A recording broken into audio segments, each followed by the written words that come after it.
Welcome to the discussion video on accounting for the installment sales method. So for this module, we will be looking at the applicability of the installment sales method in recognizing revenues, and then we apply the installment sales method.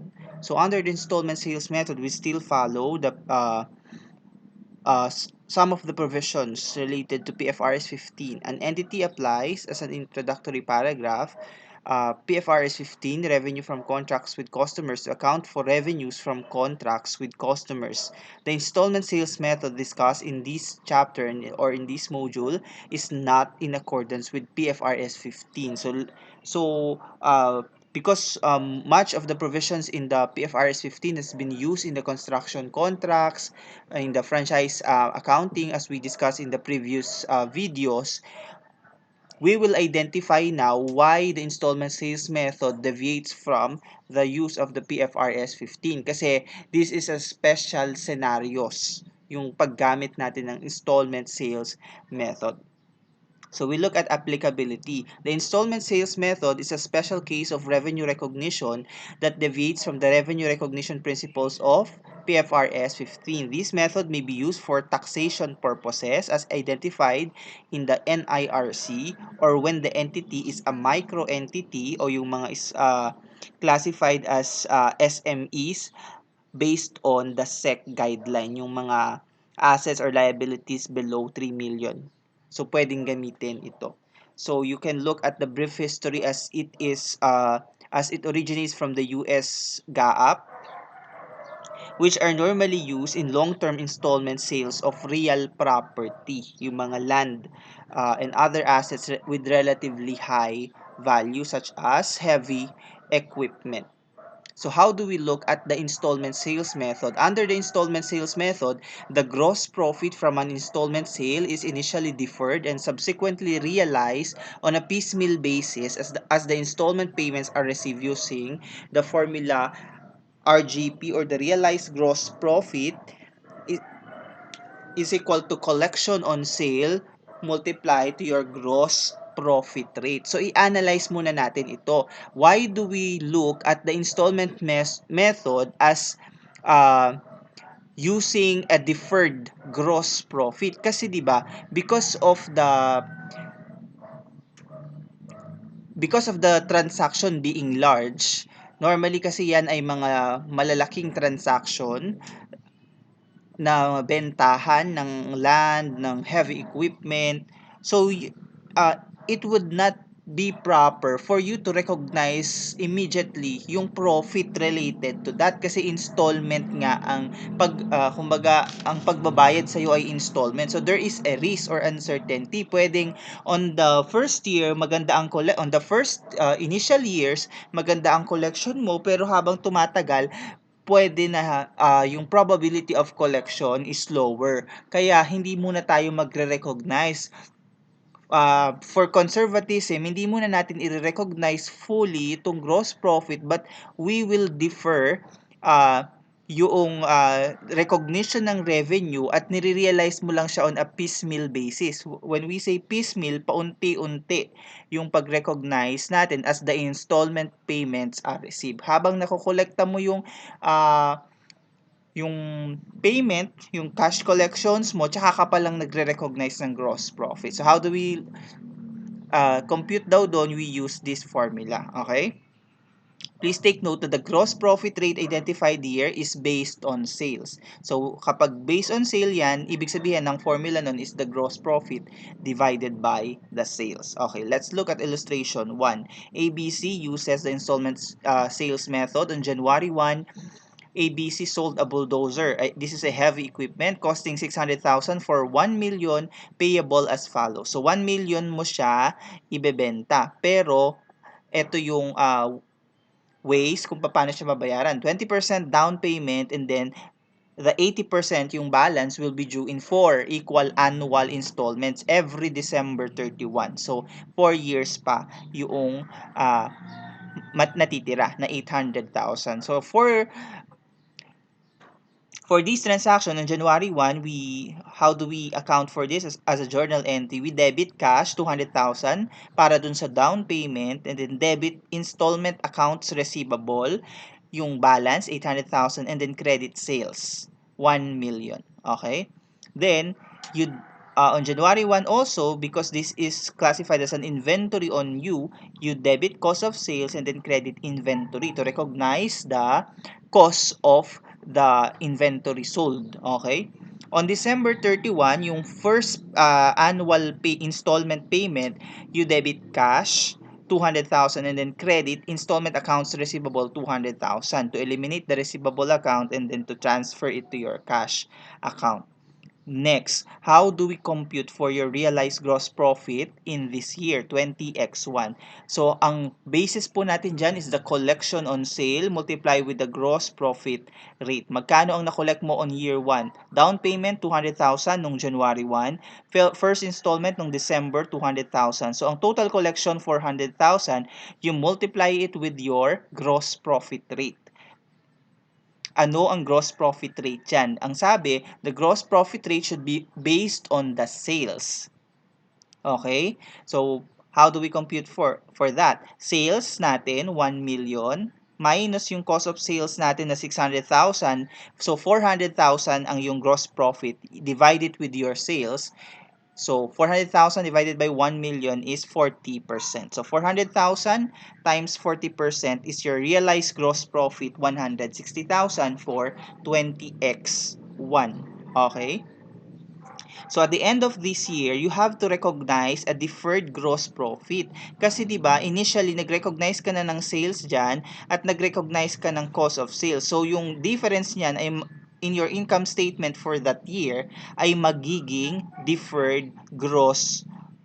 In your income statement, magiging realized gross profit ang interpretation dyan. So, kailangan mo ng adjusting entry to recognize yung deferred, yung hindi pa natin nare-realize. So, how do we account for that? You debit income summary to reduce the amount of profit to be recognized on that year, and then credit deferred gross profit. Yung deferred gross profit, yan po ay parang unearned income o yan ay isang liability. Kumbaga, hindi pa natin yan nire-recognize as income mo for that year. Okay? Paano na-compute yung 240?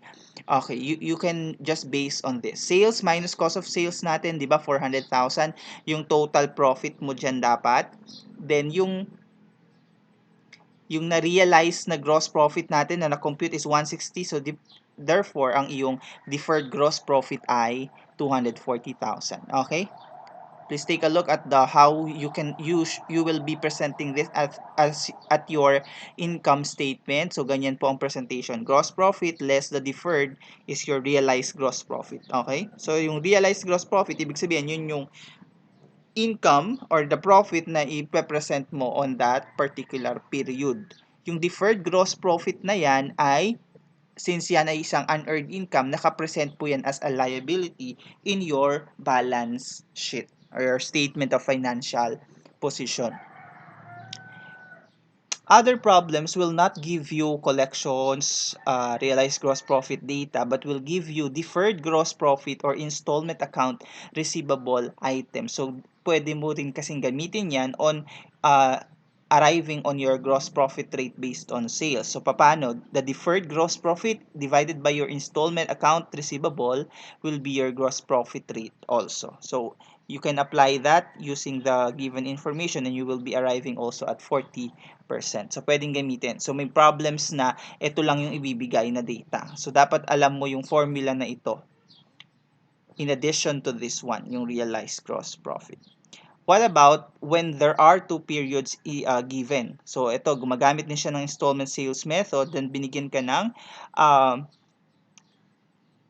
two periods, 20x1, 20x2. So, may collections from 20x1 sales na kolekta ng 20x1 at merong 20x1 sales na nakolekta ng 20x2. How do we account for the realized gross profit on that? Meron ding 20x2 na kolekta ng 20x2. So what is the rule on that? Kapag mga ganyang transaction, anong gross profit rate ang gagamitin mo? The gross profit o yung original gross profit noong sales na yon. So for example, in this case, yung 20x1 sales yan, 200,000, ang gamitin mo is yung gross profit rate ng 20x1, yung 40%. Ganun po ang pag-treat natin on this scenario. Okay? Let's look now on additional illustrations. Yung illustration on the computation of yung installment sales, ganyan. So kapag ang binigay sa iyo is details related to installment receivable, gross profit, ganyan, at hindi yung mismong collections, dahil yun ang itatanong sa iyo sa requirement. I have seen this in more of the review and the SIPALE, mga ganitong klaseng questioning na more of ganyan. Yung installment account receivable ang binibigay, deferred gross profit, tapos ikaw ang mag-plot kung paano mo siya i-interpret. Kasi medyo nakakalito yung concept na ito, especially kung medyo hindi mo nabalikan before ka mag-take ng exam. Okay. So, binigyan ka po dyan on January 20x3 ng balances ng installment receivable for particular years, tapos deferred gross profit. Ganon din sa 20x3. So, ang tinatanong sa iyo is the installment sale, cash collections, and then realized gross profit. So, based on this, you will look at the gross, how do we compute for the installment sale. Diba? The formula on the computation of your gross profit rate is your gross profit rate when it is based on sales, the gross profit divided by the sales. So pwede mong gamitin itong formula na to as you squeeze items or reconstruct information. The sales is equal to the gross profit divided by the gross profit rate based on sales. Okay? So, sales po ang hinahanap natin dito for 20x3. The gross profit ng 20x3, may binigay ba? 750,000. So, ito po yun. Yung deferred gross profit niya dyan. 750,000. Divided by the gross profit rate based on sales. Ang binigay sa'yo is gross profit rate based on cost. 33 and 1/3% daw. Okay, so paano natin gagawing based on sales? Yan. Since this is based on cost, i-divide mo po yan sa 100% plus 33 and 1/3. Okay? 33 and 1/3% divided by the quantity of 100 plus 33 and 1/3. Kasi nga, kailangan mong makuha yung sales, yung gross profit based on sales lang. Okay? So, anong mag-a-arrive tayo at 25%. So, given this, 750 divided by 25%, 3 million ang installment sale. Answer for item A. This is your installment sale in 20x3. Okay, let's go with item B. Compute for the cash collections in 20x3. How do we compute for the cash collections? Based on this data. Diba, the receivable, yung receivable beginning, tapos i-compare mo yun sa receivable ending, kung ano yung difference nun, yun yung cash collection. Okay? Kaya tingnan mo yung 20x1 mo, 320. Ang receivable mo beginning, kasi January 1 yan. Okay? Ibig sabihin lang nito ay 20x1 yung sales niya, kasi kung mapapansin mo, as of January 1, yung balances. Ibig sabihin po ng 20x1 dyan ay receivable yan dun sa sales ng 20x1. Kasi di ba hindi naman nakokolekta agad yan, so may period. So, kung itong receivable mo ng 20x1, 320 yan as of January 1, pero pagdating ng December, 0 na yan. Ibig sabihin, nakolekta yan lahat ng buong period ng 20x3. Kaya nga, cash collection in 20x3 for the receivable na 20x1 ay 320,000. So on and so forth. Ganun lang po. 960,000, itong receivable mo ng 20x2. Pagdating ng end, naging 384. And then 960 minus 384, yung difference, cash collection na po yun. Same with 20x3. Sa 20x3 naman, paano naman dyan? Wala siya dito. Wala pa siyang beginning figure dyan. So, how do we squeeze the items? Kung mapapansin mo, the installment receivable at the end of the year is 1,200,000. Okay? 1,200,000 ang installment receivable. So, yan yung end, di ba? So, yan yung ibabawas mo. Ano ba ang installment sale? Ibig sabihin, ito yung nabenta mo for that year. Yung na-compute natin kanina na 3 million. So, 3 million minus 1.2 is 1.8. So, ito po yung na-collecta mo for na cash collection na 20x3 in 20x3 na 20x3 din na receivable account. Okay? So, i-add mo po lahat yan, 320,000 na ito, yung for 20x1. Then, 576 para dun sa 20x2 receivable at 1.8 million para dun sa 20x3 receivable. So, 2,696,000 po ang iyong cash collection for 20x3. Okay? Next, the realized gross profit daw in 20x3. How do we compute for the realized gross profit? The realized gross profit. How do we compute for the realized gross profit? Diba, ang formula is the cash collection multiplied by the gross profit rate. Okay? Cash collection multiplied with the gross profit rate. Okay. Cash collection, na-identify mo na po dito kanina yon, di ba? Ito na yung cash collections mo for 20x3, yung 2,696,000, tapos ayan yung breakdown niya. Yung gross profit rate, di ba, on our discussion, ang sabi, it should be based on doon sa original gross profit rate nung taon kung kailan siya nabenta. So, you have to use the information related to that. Kaya meron siyang tabulation dyan. The deferred gross profit ng January 1, 20x3 divided by the installment receivable ng January 1, 20x3 to 320,000 is 20%. 22% po ang gross profit rate based on sales mo ng 20x1 at 24% naman for 20x2. Yan po ang gagamitin mo when you are computing for your realized gross profit for that year. So, 320,000, ito yung na-compute natin kanina sa cash collection times 22%. So, yun. 576 times 24%. So, ito po yun. Then, yung 20x3 sales, 1.8 million times 25%. Okay? Kasi gross profit based on sales. So, realized gross profit mo po dyan, 658,640. Okay.